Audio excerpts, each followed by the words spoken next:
Ed, good to have you on the podcast. How we always start is a very brief introduction into who you are, and then we'll take it from there.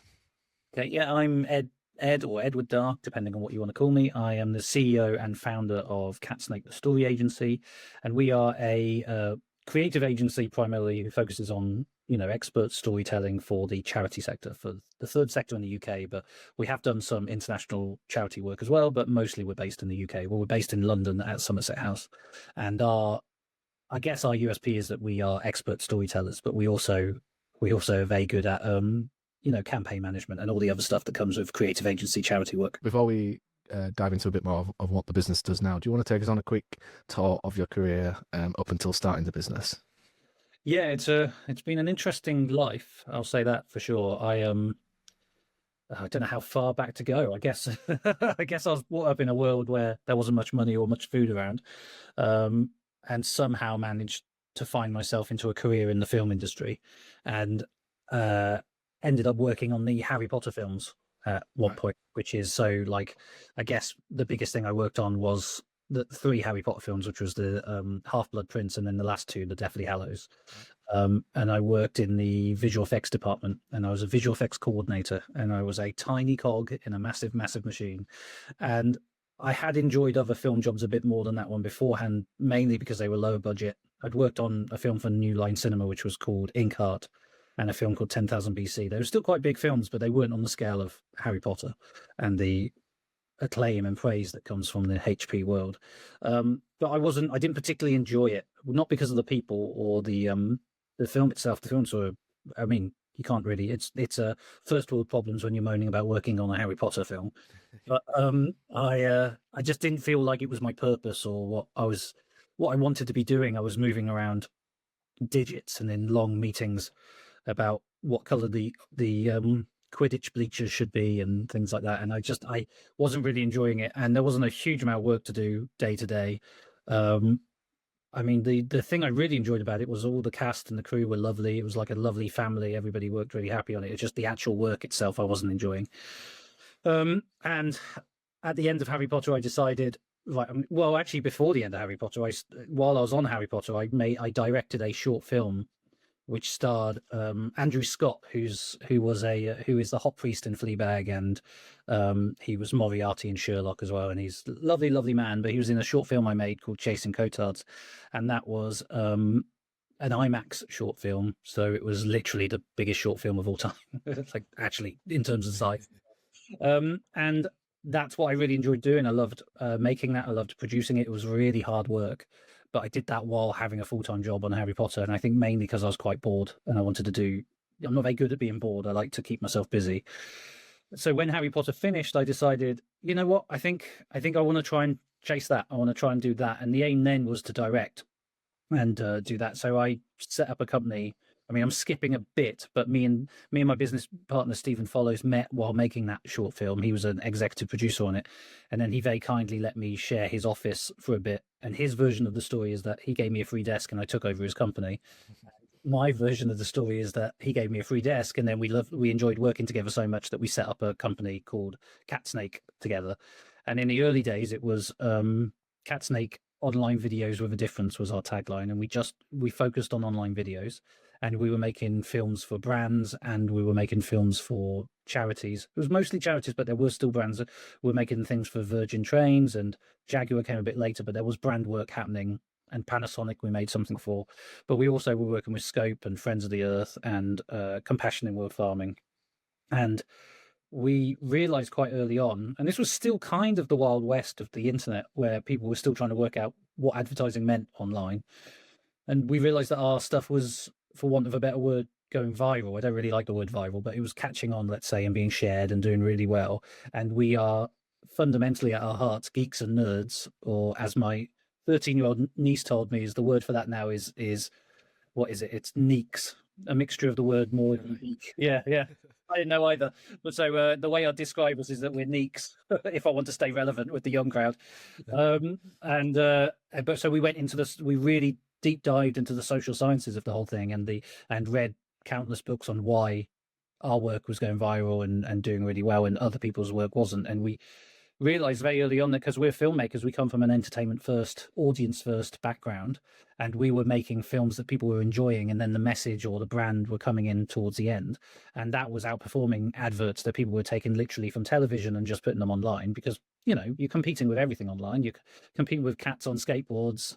Charlie bit my finger. You're really at that point.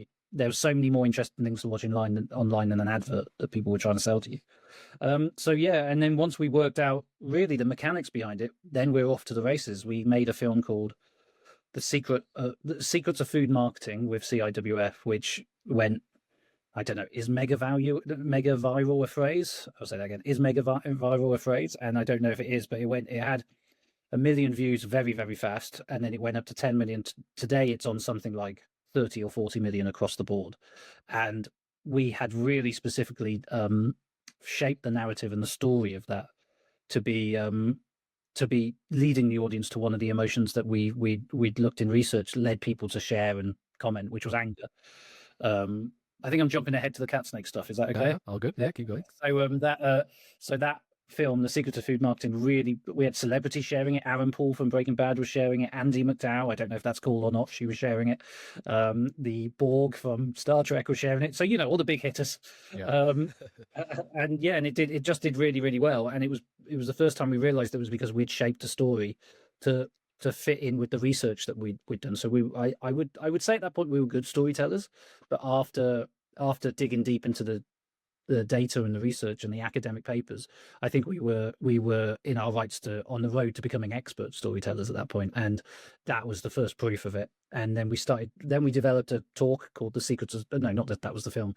Then we developed a talk called The Power of Storytelling, which people loved, and then people started hiring us as story experts, not as filmmakers or creative agency. They were hiring us for our knowledge of story, and storytelling is such an overused word in marketing, and I don't think many people really understand story and the different acts and the different flows and narratives you have to go on to take your audience on the right journey to get the message hitting them here, not here. And I think that's where we stand out beyond anyone else. I think we combine very high level creative, intelligent thinking with expert storytelling, and and I think that's why our work has been going well. And then since then, at that point, we pivoted to becoming the story agency, which isn't a thing. We've made that up. Like there isn't another story agency out there, there's lots of people using the word storytelling, but I think we were strong enough and brave enough to say we're going to be a story agency, even though that's not a thing you've ever heard of. And also we're going to just work with charities because that's when I put my head on the pillow at night. That's the thing that makes me feel happy and proud of the work I've done every day. It's been a lot harder working with big, what do you call them? Big brands. They tend to have more money, but Yep. the charity work is just more fulfilling. I do genuinely, and this is a recent revelation, I do really feel like I've found my purpose in life, which is such a gratifying and joyful thing to say. Yeah. It's a rare thing to say as well. And I do want to get into the charity side of stuff that you're doing. But first, I want to go to founding the business with your co-founder. And I've spoken to a few businesses that have gone down the co-founder route, and usually it's like total opposite skills and total opposite looking after stuff. But it sounds like you both sort of come from the similar backgrounds. Would that Yes, but you're right. It is different. Like we are different. We have a similar brain and completely different brains. So I would say Stephen, and he won't thank me for saying this, I think he's one of the few true geniuses I've met in my life, and he is. Yeah, he was a member of Mensa and left because he found it to be all a bit. Lots of people talking about how they were members of Mensa rather than actually having intellectual conversations, which I was looking forward to. But also, his brain is wired in a way that is different to anybody I've ever met in my life, and he thinks differently to everybody I've ever met in my life. He can see things way ahead. And actually, I think we're both sort of fueled, and here's a headline for you. I think we're kind of both fueled by mental illness. He has his issues, but I have OCD. And I only found that out in the last 5 years. But I think my OCD really helps me see way ahead because I have ruminating thoughts. So I worry about 1,000 steps ahead rather than just thinking about the next day or in the moment. I worry. It can be an absolute nightmare, but it can also be a superpower at times. Like I can really see beyond everyone else. But I find Stephen can see shapes and shifts in culture and in trend and in, in the marketplace in a way that I can't, and I haven't seen anyone do before. He saw COVID coming before anyone had mentioned the word COVID to me. Like he said, look, the data is pointing this way. The country is going to go into lockdown. It was like towards the end of 2019. And I was like, what are you talking about? This is crazy. And he was like, honestly, it's around. It's only getting worse. We should start preparing. And then by January time, I started listening to him because he kept going on about it. And when lockdown actually came, which I think was in March, so I think it was around this time of year, Yeah. we had done loads of like testing of our systems and our working from home and all that stuff, and having meetings online.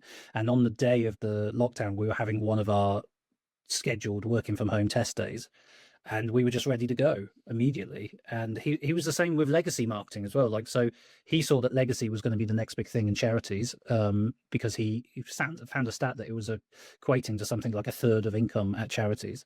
And we really went for it. We went, okay, well, we think we can do that type of marketing, that type of storytelling really well. And no one else was really going into legacy at the time, because apart from, there are companies definitely just focused on legacy, but there weren't many agencies focusing on legacy, and we did, and that was a huge, and still is a huge part of our income and who we are. So Stephen very much sees big picture, and I can see quite far ahead in terms of the everyday thing. So that's how we complement. The other way we are different is that I was fundamentally a director and a visual person, and he was a writer and a producer, which are two, Okay. both from film, but Yeah. different skills, and that complemented each other. And we made a rule, and we still have the rule to this day, that if it is something that the other person is more experienced in, or we believe that they are, so if it was a directing or a visual thing, I would have final say in it. And if it was a producing thing, or even, tech stuff, which he's much better at than me, he has the final say. Even if I completely disagree with him, I will bow and go, yep, go ahead. We're going to go that way, because I trust you fundamentally more than I trust myself. And that's how we had a lot of months of arguing in the first year or two, where, because we're both quite stubborn and want our own way as well. So there was a lot of like shouting and arguing and storming out of rooms, lots of handbags at dawn and that sort of stuff. But once we actually got past all that and realized that we wanted to stay, it taught us that, hey, we want to carry on doing this because we enjoy each other's company and enjoy each other's abilities and work, and we think there's something here. But also meant that once we drew those lines, those arguments didn't really happen. We haven't really had a big argument in years since, and I feel like we just got it all out the way in those early days, and we worked out that way. Amazing, really. I know a lot of business partners fall out, but I think we've stuck to those lines and that agreement since we. And the one thing that me and Stephen are very good at, if you shake your hand on something, we stick to it. Like it's almost like it's stronger than a contract, even though we do have things written down as well and agreements in place. But I've never known him to go back on something that he's agreed to with me, and I'm pretty sure I've never gone back on anything that I've agreed on with him. Once that line is drawn, I think that's part of our mental health issues as well. It's a very like, nope, that's the way it is, and there's no deviating from that at all. That's good. Yes, it's a healthy. Is arguments are fine between co-founders, because it just shows that you eventually come to probably the best way of somewhere in the middle. Was there, so you both come from, like I say, similar backgrounds but different roles. Mm-hmm. Was there anything, so obviously when you own a business, you've got things like recruitment and training and management. Yeah, which no one tells you when you start. Yes. Was there like, did you both sort of mix in with that, or did one person, I don't know, one person take care of the client relationships and one person take care of the team, or was it a bit of a mix? In the early days, it was very much we both tried to do it, which was a mistake, because I'll say it this way: the way I'm the CEO is because Stephen didn't want to be the CEO. So like, and I didn't want to be the CEO either. It's almost like CEO stepped forward and Stephen took a step back. Like it's that sort of setup. And in my head, I was like, well, as long as I get to direct things, I don't really care. And then you start getting involved with, setting up with company's house, and you have to hire an accountant. And I made some bad choices with accountants that we've hired over the years. I'm obviously not going to name any names, but like people who would turn up we're new business owners, and then I don't know what it is, 18 months down the line, they say, right now you owe a load of corporation tax. And you go, well, no one's, I've never heard the phrase corporation tax. What is that? And they're like, oh, well, it's 18 grand. So, and things like that. And which the accountant isn't really doing anything wrong, but if they have a bit more common sense, they can work out that this is the first time you've done this because you've told them repeatedly, and they can tell you to start planning and putting away money for that sort of thing. So we've been through a few accountants in those early days. We've now thankfully got an accountant who we've had for years, who we love, called Chris, who's amazing. But I tend to now deal with the day-to-day running of the company. Like, so I do the hiring and I do the all the business stuff really. Stephen is there as a board member more than as somebody who handles that stuff, mainly because he doesn't enjoy it, B, he's not very good at it, and C, I think I'm the best person to be doing that stuff. Stephen's title now with the company is head of innovation, because he sees that big picture stuff. He's able to develop things, and he came up with something we do called adaptive acquisition, which is complicated to explain, but it's essentially a battle royale of lots of different types of stories that you then test online, and you keep optimizing it and changing it to see which stories are better, and then you come out of it with really low cost per acquisitions for the charity, but also loads of insights about what types of stories do and don't work. And that was something that didn't exist, and Stephen invented it and came up with a structure and a system for it. And it's now, we've worked it with, we've been hired by Great Ormond Street, WWF, Greenpeace, RSPB, Scope. Loads of big charities have signed up to it because it's such a good product and such a good thing. And he's always innovating and always thinking about that big picture stuff. And then me and him have regular board meetings where I talk him through what's going on, but he trusts me and he believes that if someone's going to get the right. I think one thing he said to me once was, I always trust you'll make 9 out of 10 decisions correct. And he said, I think that's a very high hit rate. Yeah. It doesn't mean you'll get one thing, doesn't mean you'll get nothing wrong, but when you do get wrong, all I think about is the 9 other ones that you got right, which I think and that meant a lot to me from him, because it's trust, it's a trust, and also an acceptance that I'm a human being. Yeah. And I feel the same way about him. I would say 9 out of 10 decisions that he make and the things that he develops nearly always work. And occasionally he gets it wrong, but it's very rare when he gets it wrong. And I think we make a very, very strong partnership. But in terms of recruiting, now I'm fully in charge of that. I keep him involved, but I'm more full-time than he is. And we made some mistakes with hiring a few years ago, and I now have a policy where I'm in every interview with anyone we're going to bring in, because being such a small company, it's very, very important you have the right people in. And we've had the wrong people in against my better judgment, of people I didn't interview or I didn't want to hire, and now I've made a strict rule that doesn't happen again. And that was a brief period, but it was a horrible period for the company where, if you get the wrong hire, and I'm sure any business leader listening to this will have gone through this, of hiring the wrong people. And now we've got such a good team. Like, I love our team. Like, we all get on really well. We all work really hard, but everyone really cares. There's no egos in our team, apart from maybe me, but there's no egos in the team, and everybody's really, really trying to do their best for the causes, because they do genuinely really care about them. And I tell you what, it's and this isn't sales talk, it's inspiring when I go in and, I see everybody working every day. It's so nice. Yeah. And I can definitely tell you that probably 100% of the people that I've spoken to on the podcast have made mistakes in hiring. I don't think there can't be a business on the planet that hasn't done that. And we're just really careful with it now. We do at least a couple of interviews with them. We check all the references, and we even do background checks on other references as well sometimes. It's really, really important that you get the right people in, especially if you're a smallish team like us. You mentioned when the business first started, you were sort of a mixture of working with brands, and there was some charities in there from the start. At what point do you then decide we're only doing charities? Well, we were working with Jaguar Land Rover, who I know have been in the news recently. But we were working with them back in the day, and my pitch, and we had a really lovely, really amazing client there called Michelle, and she was just great. I loved her so much. But we were making a very beautiful story about a father and daughter who realizes he should spend more time with his daughter rather than working so hard. And I just had a kid at the time, and I think there was a lot of that being channeled into it. And it was all to the song of Amazing Grace, and her name was Grace. We see her grow up and how he's not spending time with her, and then he realizes he should, and he takes her out in the car and they go and have a picnic. And it's just a really beautiful story, which is what I was pitching to Jaguars. I think they should be going for a storytelling approach rather than, they've gone in a completely different route now. But I was back in the day. That's what I was pitching, because at the time it was all just like glossy cars. But the thing that made it really exciting for us is that it was an electric car that we were selling, and it was, that was the thing we were trying to promote.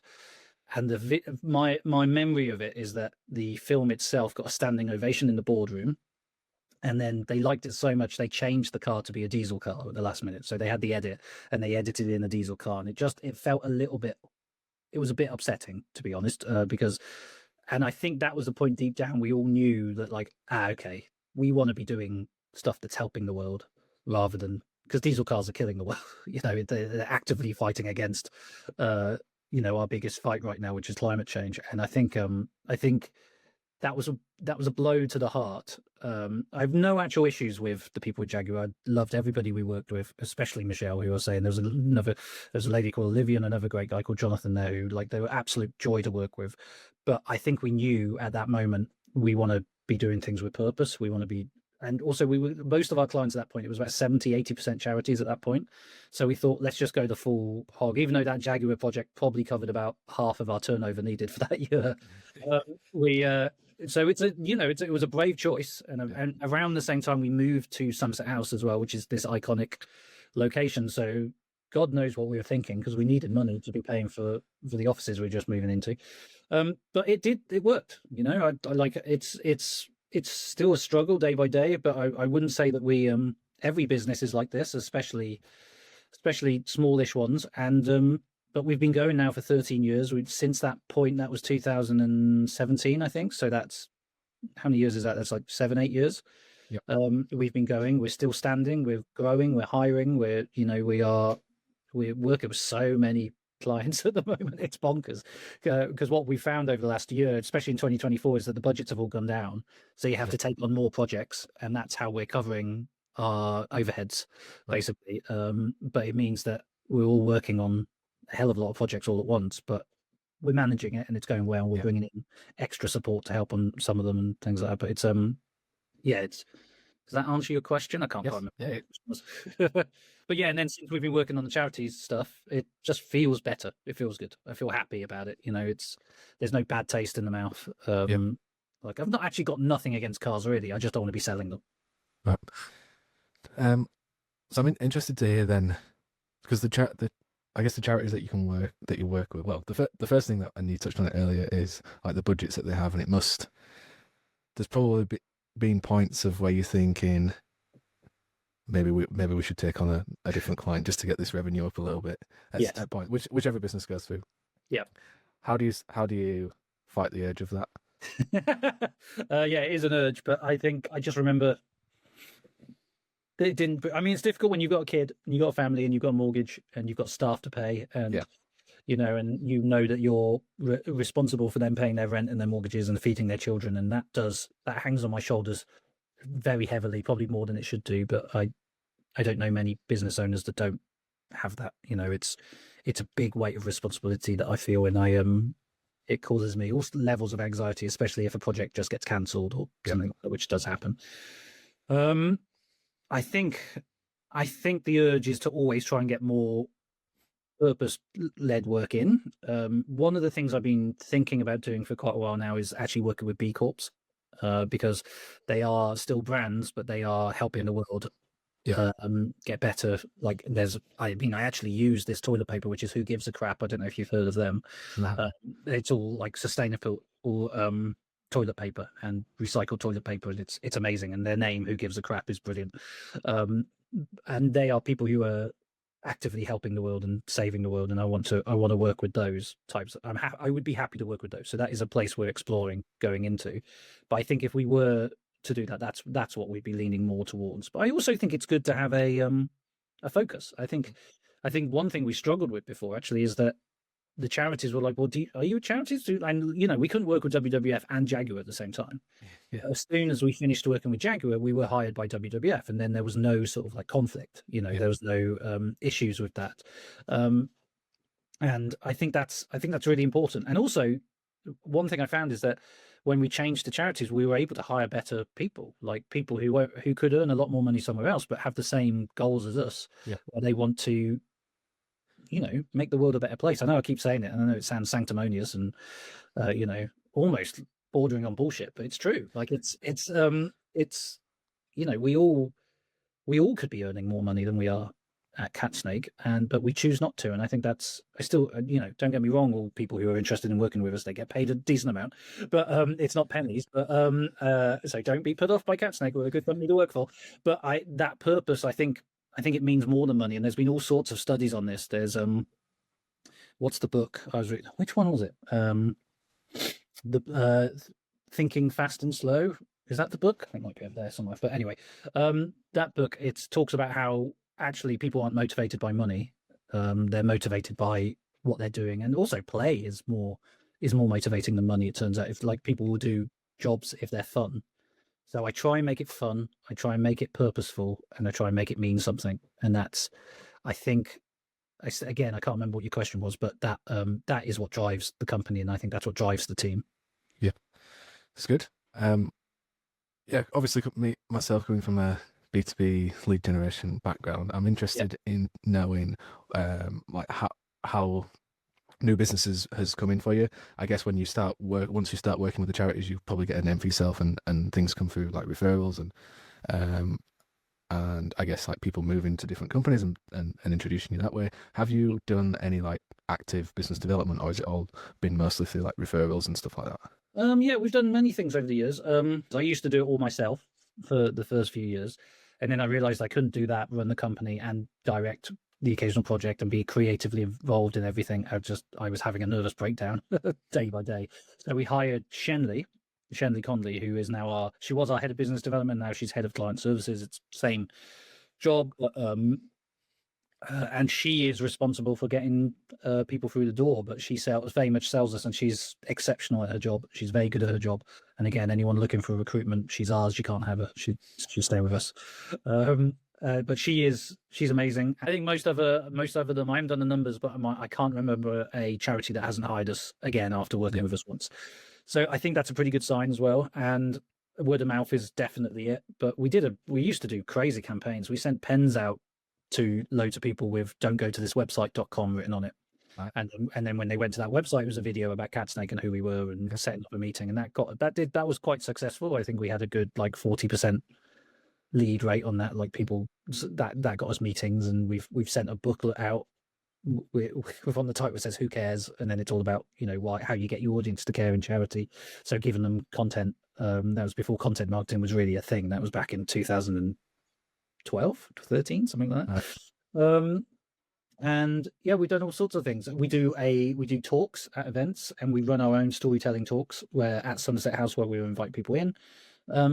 Mainly, we used to do this crazy thing where we refused to pitch in person because we were convinced that we could talk anyone into anything. But Shenley started and went, "That's crazy. Stop saying that to people." And she's right. But without sounding again like we're full of BS, but we like to be known for our work. We like our work to come across. We get hired a lot from people seeing the work that we do because we've had some successful campaigns over the years. And I think the main thing is that if you look at all our client quotes, they all talk about being an extension of their team, collaboration, how much of a joy it was working with us, and I think that goes a long way as well. I think if you and we always say go and talk to our clients because they'll tell you what it's like working with us. The main thing for me is I want it to be fun to work with Catsnake, and I want it to be, obviously, I think it goes without saying the work's going to be professional, exceptional, top of the range, but I also want it to be fun because some of the stuff we're dealing with these charities is quite tough, like the UNICEF stuff with Great Ormond Street Hospital. We're talking about children dying, and we're trying to help stop that from happening and preventing that. And Scope are dealing with horrible things, and they're just trying to find equality for people dealing with disability. And WWF is fighting climate change. These are quite, we've been working with Amnesty International as well. These war crimes we're dealing with. There has to be a lightness to working with us, and it has to be fun, and it has to be enjoyable. And I think many clients have told us that they really enjoy the meetings with us because we have a joke, we have a laugh, we're human. It's not all professional, grown-up business people sat in a room. We try and have a fun time while trying to save the world. I was about to say, but I almost threw up in my mouth saying it, so I won't. I'll avoid saying that. It's good. It sounds like it's a good mix to have. A lot of agencies just rely on the referrals. Yeah. and it's actually one of the first ones that have said pass clients. Like, I guess probably a bit different to a usual like marketing agency that's on retainers and stuff. Whereas I would guess yours is like a project, and then they'll come back for the next project. Yeah. Um, but yeah, it's always a good sign when you get past clients coming back to you. I think fundamentally people hire people, they don't hire companies. And I think when people are going through those pitch meetings, it's really a first date with the people you're going to be sat in a room with and talking to. And yes, the work is really important. If you pitch a really great idea, then yes, you've got a really good chance of winning that project. But if you're a horrible piece of work, they're less likely to hire you. Or if you just come across as cold or nasty, or there's any sort of like chemistry that feels wrong in that room, I think it's very unlikely they'll hire you on the idea alone. I think the idea has to be great, and you have to have good chemistry with the client as well. Yeah, I always say the most underrated sales tactic is being a nice person. Yeah. No, yeah, no, I completely agree. Go in and be lovely and be nice. And it shouldn't be hard if you are lovely and nice. It should be which is why I now only hire lovely and nice people. You've mentioned that you've done some work with UNICEF and also RSPB. Do you just want to take us through those projects and the sort of work that you've done there? Yeah, definitely. I think UNICEF and RSPB both came around this time when we decided to focus purely on charities, and they were both game changing for the company because they were both legacy, gifts in wills projects. And UNICEF was a TV advert which we pitched. They weren't very happy with an agency they were working with previously, and they wanted to bring us in to take over the creative. They already had the creative, which was all about generations. They had the strategy, which was all about nostalgia and generations. And they asked us to pitch creative ideas. We came in at the last minute. We were very much outsiders, and we didn't have any time to prepare, but luckily we'd been doing a lot of research into the legacy world and into the baby boomer audience, because that was a space we were going into. So I think we walked in with they'd called us the day before and said, if you want to come in and pitch something, we'd be happy to hear it. Because I'd been chasing, UNICEF was my white whale for years. I was chasing it for ages because I really care. I really love UNICEF. And I think they were quite impressed that we walked in after a day's notice and had all this information just to hand. And also we had good ideas that we were pitching to them. And we got on really well. It's that chemistry thing I was talking about. In the room, there was laughs, there was, joy. I accidentally said that Buzz Lightyear was the second man on the moon, which Stephen mocked me mercilessly for in the meeting. And I think we came across really well. And then we came back and pitched our idea in more detail. We also interestingly pitched a test, like a funny idea, like just to see whether UNICEF audience would like a funny idea, because there was a lot of evidence to suggest that baby boomers are fed up with being taken too seriously. And we tested a funny idea, we tested a serious idea. The funny idea scored really well, but UNICEF said, look, we don't think it really fits our brand, so we love it, we can see it's done well, but we don't think it's the right sort of thing for us to release, which I think is fine. Like, that's a perfect scenario because I would have loved it to have come out, but they're fundamentally right, I think. But anyway, we made our Generations advert, which did really well. It performed amazingly, and because we don't like sitting on our laurels, us or UNICEF, we tested that with audiences, and we were able to actually do a shorter version of the story for the next year, where this was originally 7 generations of a woman's life, and then we just cut it down to just being about a mother-daughter relationship, her and her daughter, and that did even better. So like it's a perfect example of how something's going well, but how can it be better? Let's try and improve it. Let's do better than that. And UNICEF, and then that advert, I mean, it's a very proud moment when you're sat at a Gifts in Wills conference and they put it on the screen as an example of really good legacy storytelling and marketing and campaign messaging. And we didn't even know that. We were just attending to be part of the conference, and they didn't know we were there. And it was really nice to go, hey, we did that, and then able to talk about it. The RSPB is a really fascinating, and we still work with them now. And we started working with them at the end of 2019, beginning of 2020. And they came to us and they said, we would really like a lot of leads, legacy leads, and we would really like loads of insights as well. At the same time, we'd like to know what our audience enjoys. And their idea was a TV advert. And we said, look, I don't think you're going to get that with a TV advert. I think you can get one or the other, basically. You can test something through TV and get some insights, or you can make a kick-ass TV advert and get loads of leads and it be hugely successful. And they said, well, what would you suggest? And we came, and Stephen invented this thing called adaptive acquisition, which was testing lots and lots of different stories based on 10 years of their already existing content. You just reframe it, and we reframed it with our storytelling expertise. We told the different stories across the board. And then we did, which I can't tell you it's a secret sauce, but we use a really innovative targeting method as well. So it's expert storytelling, lots of stories, innovative targeting method all at once, and then basically whatever's working you keep on, and whatever's not working you turn off, and then you adapt and you change as you go along. And we managed to get a really low, their CPL target was something like 60, and we got it down to, at the time, 20, 25, I think, something like that. Maybe a bit higher than that, but we more than half the target, and we're still working today. We've got a story running with them now with the same system that is performing at £3.45 as a CPL, and our average on that whole campaign is just under £10. And I know that cost per leads for the legacy audience, especially for TV adverts, can be as high as £500 in places. So to get it down to as low as we've got it with this system, and because of the long-term relationship with RSPB, we've made a TV advert for them, which was called Time Flies, and we collaborated with Aardman Animation to make that, and that was a hugely successful TV advert as well. It's all this watercolor animation of this bird flying through time. You're seeing the effects of climate change to the world during the 100 years that, from when we started to where we come to today. And it's just a really gratifying, and also a lovely bunch of people to work with. RSPB are doing great work. They do beautiful work, and they are a really nice bunch. So yeah, UNICEF and RSPB, I think, are the two. They changed the company, but also it's really just really nice. We worked with UNICEF recently as well. It's just really nice to be associated with those two. But we love all our clients; they're all amazing. But they're the two that I really stand out for me personally. Yeah, that's good. So you mentioned possibly working with B Corp and those types of companies, but what is next for the business? And maybe people like to, obviously AI is a hot topic at the minute, and people like to say what they're doing with that and what they see happening with that in the next year or so. But what's coming in the near future for you?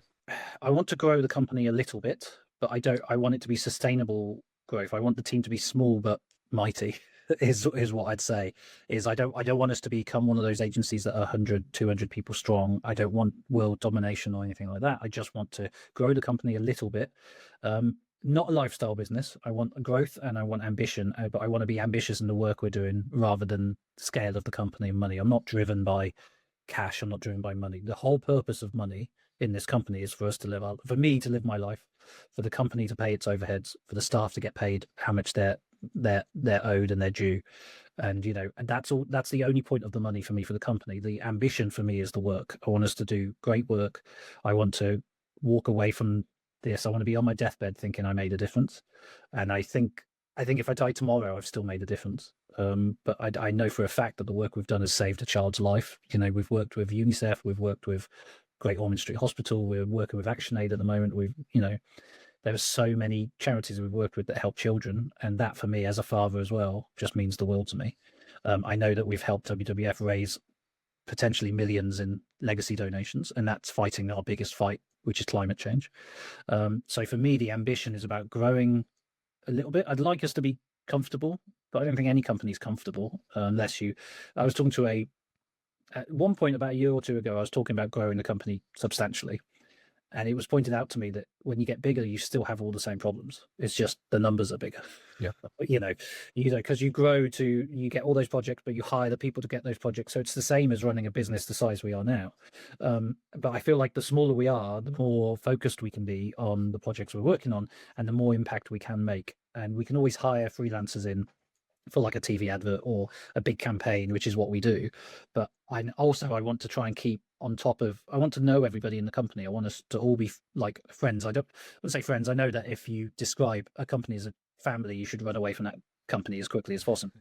And I used to say it. I used to be guilty of saying it, but I realized how toxic that actually is, because you're basically implying give everything to this company as if you're family, and it's not family. What the analogy which I like to use now is that we're a team. We're an elite team, an elite sports team, who are the equivalent of an elite sports team that works. Everybody's got their role and everybody has their position on the pitch, and we will fight and scrape and school for each other and do the best we can, because what we're trying to do is achieve something bigger than ourselves, and improve the world, improve gender inequality, improve climate change, improve fight climate change, I should say, and to keep people alive who are in poverty and don't have those same privileges that we do. And I do also realize that every problem we do have is a privileged problem. So pressure is a privilege is a phrase that I keep in mind as well. But what's next is growing a little bit. I see B Corps as that. I'm also open to working with international charities.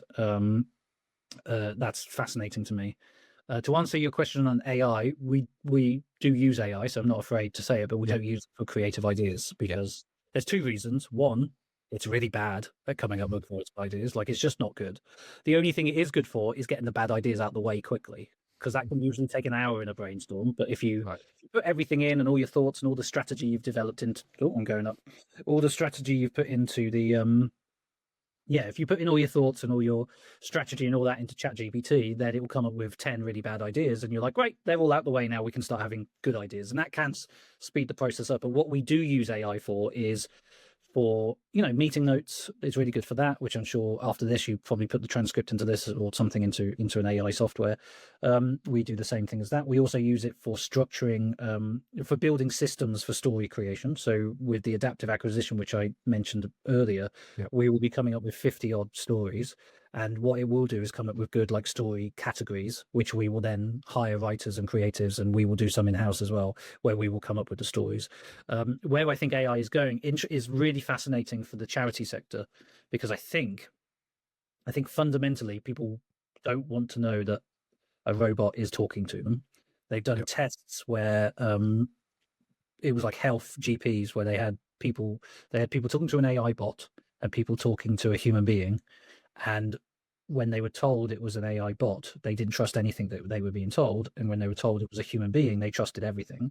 And actually, the truth is they were both AI bots, Right. so, and they were being told the same information. Yeah. So it's, I think humans want to hear from humans. They want to hear stories from humans. I think there's something organic and interesting about that. And I think interestingly, where charities will go, I think they will move away from tech, and I think they will want more human crafted stories. But I think what AI can do is really help on the other side, on the business side, on the saving of time, and it might cure cancer. AI, at some point. So we are not tech scared. We are not AI scared. Quite the opposite. We are. It's for me. It's the same as Photoshop or Premiere. Adobe Premiere. It's a software. It's a piece of software that you can use to improve, to speed things up. It's great at speeding up processes. It's great at saving time. And for a small company like ours, if we can save time on things, that's amazing. But I'm yet to see it come up with a good creative idea. The second reason why we don't use it for creative ideas is because I do like working with people. I much prefer being in a room with an idea coming out of there than it coming out of a screen lonely on my own. Not only are the ideas not good, but it's a very lonely experience, I think. And the way we treat AI is that it's basically a fresh out of uni grad student that you can throw tasks at. Yeah. And it's about that sort of level, and it will get better. It will improve. It definitely will improve because it's improving daily. In the last 3 months, it's shot Yeah. up.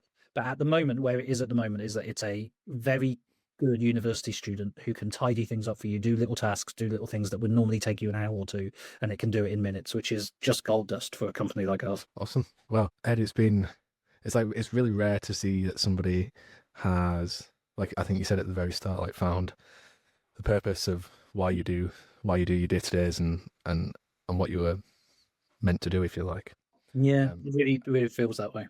and it's definitely very rare, especially in business and a bit for a business owner as well, when the I guess the goal when a business owner sets out is to make loads of money or do that, whereas it seems like yours is still that, but very different in the fact of making sure that you're making a difference as well. Yeah. So, it's been really good to talk. If people like the sound of you and they want to see what you're doing, and possibly if there's a charity or a B Corp out there wanting to work with you, where can they find you? Well, we're at www.catsnake.com. That's our website. So there is a contact form. But if you want to get to the nerve center, you go to Shenley, which is shenley@catsnake.com, and you email her. Or feel free to email me. I'm ed@catsnake.com. Perfect. Well, listen, it's been, yeah, like I said, it's really good to talk, and yeah, maybe we'll do it again maybe in a year's time when you're fully immersed in the AI stuff as well. Yeah, that'd be great. Thanks, Tom. I really enjoyed that.